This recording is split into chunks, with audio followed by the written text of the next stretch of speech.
Ngara numida wairam phongkhiba panam pausi digi maru oiba paw khara khangasaraka miyamda khudo tamjaki Kotuna hayeng ahin nongyai degi National Highway da pungni phuni pangi economic blockade kaukhrei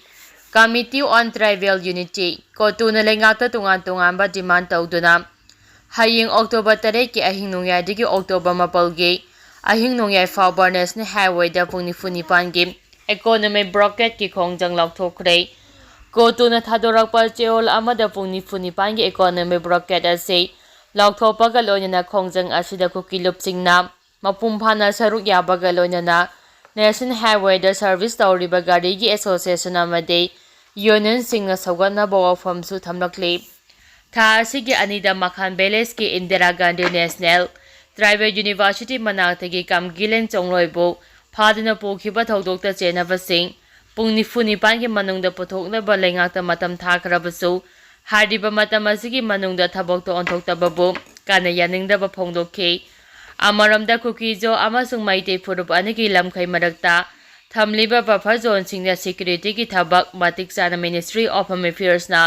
loukhatpa kukijo miyamda akitu jungma poamba thawong sing chatharakpa bu yaningdaba su phongdorakhi kamgilen chongloi phawagi matangda lengakta pungni phuni pangi matam thaduna demand tabu wafam thabak to onthokpa ngamdaba amadi buffer zone da security ki thawrang kangkhatabagi mayokta economic blockade ki khongjang asi jangsinaba Kotuna phirep daurakpani hairi loinuna kangpokpi amasung Churachandpur anigi marakta chathok chashin tawriba singda Makhan amasung Lekhampokpi khul mapada akitu jungba lehendanaba chapangamnaba security ki akanba thabok laukhatkadabani hainasu government da taksilakli makha tarakpa pawda lupta karem kathainarakpa sing sengdoraktrabadi cyber crime PS da wakatlagani KMWO lupta karem narakpa amadi thawai usitab ulakpasing lakliba October 9 fawbagi manungda lupta changjarakpa natraga miyam khangna sengdoraktrabadi cyber crime PS da wakatuna legal action laukhalagani haina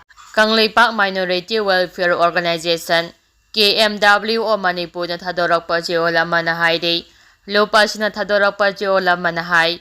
KMWO Manipur ge press freebing amada wakhal mapum phadriba miyoi kharana piba comment singda lupasida thawai usitab ulakpa laibak chibani ngachi phawbo lupasina kanglup phurup khaidana thabok thoram kaya paikhatpagi saruk ama oina ngarang pangthokiba press freebing amada tabada nungaitabo hiwata kaya social media da phongdorakpagi manungda miyoi mapal ngasi ayuki pung 12 phawboda lupki office laknaba khangankhi madugi manungda miyoi manga khak laklaga miyoi mari amade lakhide hayeng phawboda lup asida changjaraktrabade cyber crime police station aiba zero pisilakani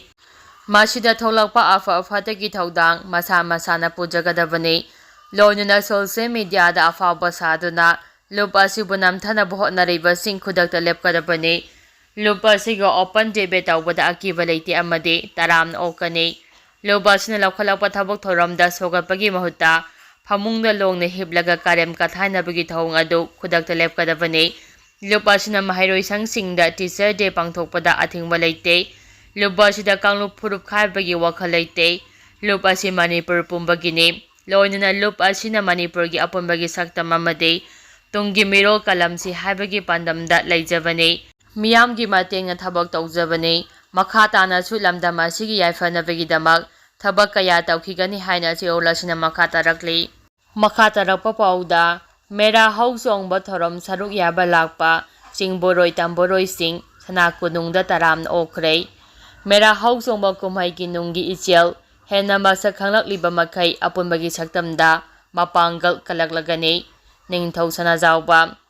ching tamari amade machimana oibagi nungsi maribu hena chechinaba chai khudingi leptana pangthoktuna lakpa mera hausongba tharamgi mangoinana tharam asibu saruk yaba lakpa chingboroi tamboroi sing taram opagi tharam pangthokhrei lamdam asigi mafam kayadagi lakpa phurup kayagi khulakpa singna anau apeng kaya puraktuna leiba asigi ningthau sanajawba laisemba amadi angom ningthau poreiton anida potlanba amadi taram opagi tharam aduda konunggi phamnaibasing tongan yellow furup sing ichil inau sing saruk yaki Jinglem laba thoram aduga mari lainana ꯅꯤꯡꯊꯧ ꯁꯅꯥꯖꯥꯎꯕ ꯂꯩꯁꯦꯝꯕꯅ ꯍꯥꯏ ኩንት꯭ꯔꯥꯍꯨꯝꯗꯣꯏ ꯁꯨꯕ ADꯗ ꯀꯪꯂꯩꯄꯥꯛꯀꯤ ꯑꯣꯏꯔꯝꯕ ꯅꯣꯡꯗꯥ ꯂꯩꯔꯦꯝ ꯄꯥꯈꯪꯕ ꯍꯥꯛꯇꯛꯇꯒꯤ ꯍꯧꯅ ꯆꯤꯡꯃꯤ ꯇꯝꯃꯤ ꯑꯅꯤ ꯄꯨꯟꯅ ꯄꯥꯡꯊꯣꯛꯃꯤꯟꯅꯕ ꯀꯨꯝꯃꯩ ꯑꯁꯤꯅ ꯀꯥꯡꯂꯨꯞ ꯐꯨꯔꯨꯞꯁꯤꯡꯕꯨ ꯀꯣꯟꯁꯤꯟꯗꯨꯅ ꯆꯤꯡꯇꯝ ꯑꯅꯤꯒꯤ ꯃꯔꯤ ꯇꯠꯅꯕ ꯌꯥꯗꯅ ꯊꯝꯂꯝꯂꯤꯕ ꯀꯨꯝꯃꯩ ꯑꯃꯅꯤ꯫ ꯑꯁꯤꯒꯨꯝꯕ ꯀꯨꯝꯃꯩ ꯑꯁꯤꯕꯨ ꯇꯨꯡꯒꯤ ꯃꯤꯔꯣꯜꯁꯤꯡꯒꯤꯗꯃꯛ ꯃꯥꯡꯈꯤꯗꯅꯕ ꯉꯥꯛ ꯁꯦꯟꯕ ꯑꯃꯗꯤ ꯌꯣꯛꯈꯠꯇꯨꯅ ꯊꯝꯕ ꯍꯥꯏꯕꯁꯤ ꯉꯁꯤꯒꯤ ꯃꯤꯔꯣꯜ ꯑꯁꯤꯒꯤ ꯊꯧꯗꯥꯡꯅꯤ꯫ ꯌꯨꯝꯒꯤ ꯑꯍꯜ ꯑꯣꯏꯕꯁꯤꯡꯅ ꯃꯆꯥ ꯃꯁꯨ ꯑꯣꯏꯕꯁꯤꯡꯗ ꯀꯨꯝꯃꯩ ꯑꯁꯤꯒꯤ ꯋꯥꯔꯤ ꯂꯤꯗꯨꯅ ꯈꯪꯍꯟꯕꯤꯒꯗꯕꯅꯤ ꯍꯥꯏꯈꯤ꯫ ꯃꯁꯤꯗ ꯅꯠꯇꯅ ꯀꯨꯝꯃꯩ ꯑꯁꯤꯒꯤ ꯅꯨꯡꯒꯤ ꯏꯆꯦꯜ ꯑꯁꯤ ꯍꯦꯟꯅ ꯃꯁꯛ ꯈꯪꯂꯛꯂꯤꯕ ꯃꯈꯩ ꯑꯄꯨꯟꯕꯒꯤ ꯁꯛꯇꯝꯗ ꯃꯄꯥꯡꯒꯜ ꯀꯜꯂꯛꯀꯅꯤ, ꯂꯣꯏꯅꯅ ꯑꯃꯠꯇ ꯑꯣꯏꯕꯒꯤ ꯁꯛꯂꯣꯜ ꯑꯗꯨ ꯂꯥꯛꯀꯅꯤ ꯍꯥꯏꯈꯤꯕꯒ ꯂꯣꯏꯅꯅ ꯊꯧꯔꯝ ꯑꯁꯤꯕꯨ ꯃꯄꯨꯡ ꯐꯥꯍꯟꯅꯕ ꯂꯥꯛꯂꯤꯕ ꯈ꯭ꯋꯥꯏ ꯈꯨꯗꯤꯡꯃꯛ ꯇꯔꯥꯝꯅ ꯑꯣꯛꯄ ꯋꯥꯍꯩ ꯀꯌꯥꯁꯨ ꯐꯣꯡꯗꯣꯛꯈꯤ꯫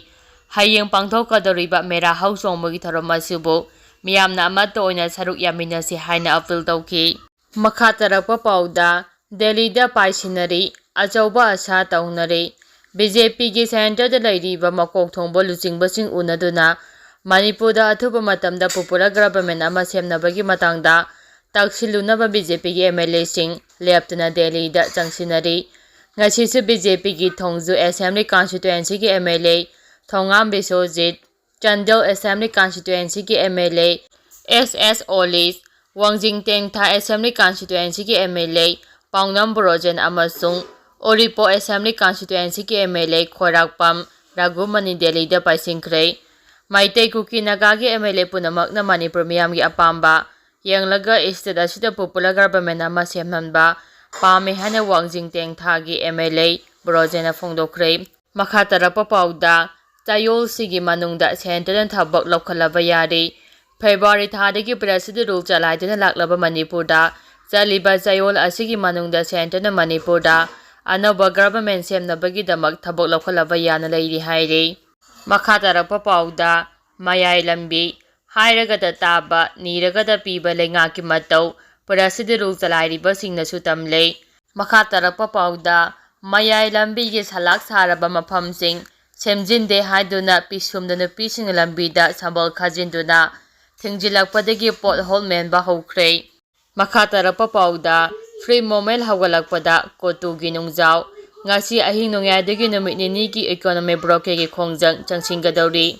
ꯃꯈꯥ ꯇꯥꯔꯛꯄ ꯄꯥꯎꯗ ꯑꯦꯌꯔꯄꯣꯔꯠꯇꯒꯤ ꯀꯪꯂꯥ ꯇꯣꯝꯕꯤꯒꯤ ꯇꯤ ꯈꯨꯂꯦꯟ ꯐꯥꯎꯕꯒꯤ ꯃꯔꯛꯇ ꯁꯦꯀ꯭ꯌꯨꯔꯤꯇꯤꯅ ꯈꯨꯔꯛ ꯍꯥꯡꯗꯅ ꯌꯣꯝꯂꯒ ꯐ꯭ꯔꯤ ꯃꯨꯚꯃꯦꯟꯠ ꯍꯧꯔꯦ꯫ ꯆꯪꯅ ꯊꯣꯛꯅ ꯌꯥꯔꯛꯇꯕ ꯐꯨꯔꯨꯞ ꯑꯅꯤꯒꯤ ꯃꯤꯑꯣꯏꯁꯤꯡꯗꯤ ꯃꯁꯤꯡ ꯌꯥꯝꯅ ꯊꯣꯛꯅꯔꯛꯇ꯭ꯔꯤ꯫ ꯃꯅꯤꯄꯨꯔꯒꯤ ꯆꯍꯤ 2 ꯃꯈꯥꯏ ꯐꯥꯖꯤꯜꯂꯛꯂꯕ ꯇꯝꯊꯤꯔꯕ ꯂꯥꯟ ꯑꯁꯤꯒꯤ ꯋꯥꯔꯣꯏꯁꯤꯟ ꯄꯨꯔꯛꯅꯕꯒꯤ ꯄꯥꯟꯗꯝꯗ ꯌꯨꯅꯤꯌꯟ ꯂꯩꯉꯥꯛꯅ ꯆꯍꯤ ꯑꯁꯤꯒꯤ ꯖꯅꯨꯋꯥꯔꯤꯒꯤ ꯑꯍꯥꯟꯕ ꯆꯌꯣꯜꯗꯒꯤ ꯌꯨꯅꯤꯌꯟ ꯍꯣꯝ ꯁꯦꯀ꯭ꯔꯦꯇꯔꯤ ꯑꯣꯏꯔꯝꯕ A.K. ꯕꯂꯥꯕꯨ ꯒꯚꯔꯅꯔ ꯑꯣꯏꯍꯜꯂꯛꯂꯕ ꯃꯇꯨꯡ ꯐꯦꯕ꯭ꯔꯨꯋꯥꯔꯤ 7, 2015ꯗ ꯃꯇꯝ ꯑꯗꯨꯒꯤ ꯃꯅꯤꯄꯨꯔ ꯂꯩꯉꯥꯛꯄꯨ ꯔꯤꯖꯥꯏꯟ ꯇꯧꯍꯜꯂꯒ ꯊꯥ ꯑꯗꯨꯒꯤ 18ꯗꯒꯤ ꯄ꯭ꯔꯦꯁꯤꯗꯦꯟꯠ ꯔꯨꯜ ꯆꯂꯥꯏꯔꯛꯇꯨꯅ ꯌꯨꯅꯤꯌꯟ ꯂꯩꯉꯥꯛꯀꯤ ꯄꯥꯟꯗꯝ ꯐꯪꯅꯕ ꯃꯊꯧ ꯇꯥꯕ ꯊꯕꯛꯁꯤꯡ ꯂꯦꯞꯇꯅ ꯂꯧꯈꯠꯂꯛꯄꯒꯤ ꯃꯈꯥ ꯇꯥꯔꯛꯄꯗ ꯂꯥꯟ ꯑꯁꯤꯅ ꯃꯔꯝ ꯑꯣꯏꯗꯨꯅ ꯆꯤꯡ ꯑꯃꯁꯨꯡ ꯇꯝꯒꯤ ꯃꯔꯛꯇ ꯐꯨꯔꯨꯞ ꯑꯅꯤꯒꯤ ꯃꯤꯑꯣꯏꯁꯤꯡ ꯆꯪꯅ ꯊꯣꯛꯅ ꯇꯧꯕ ꯌꯥꯈꯤꯗꯕꯗꯨ PI ꯂꯩꯉꯥꯛꯅ ꯂꯧꯈꯠꯂꯕ ꯊꯧꯔꯥꯡꯒꯤ ꯃꯅꯨꯡ ꯆꯟꯅ ꯁꯦꯟꯇ꯭ꯔꯦꯜ ꯁꯦꯀ꯭ꯌꯨꯔꯤꯇꯤ ꯐꯣꯔꯁꯅ ꯈꯨꯔꯛ ꯍꯥꯡꯗꯅ ꯆꯞꯂꯒ ꯏꯝꯐꯥꯜ ꯑꯦꯌꯔꯄꯣꯔꯠꯇꯒꯤ ꯀꯪꯂꯥ ꯇꯣꯝꯕꯤ ꯗꯤꯁꯇ꯭ꯔꯤꯛꯀꯤ ꯇꯤ ꯈꯨꯂꯦꯟ ꯐꯥꯎꯕꯒꯤ ꯃꯔꯛꯇ ꯐ꯭ꯔꯤ ꯃꯨꯚꯃꯦꯟꯠ ꯇꯧꯍꯟꯕ ꯍꯧꯔꯦ꯫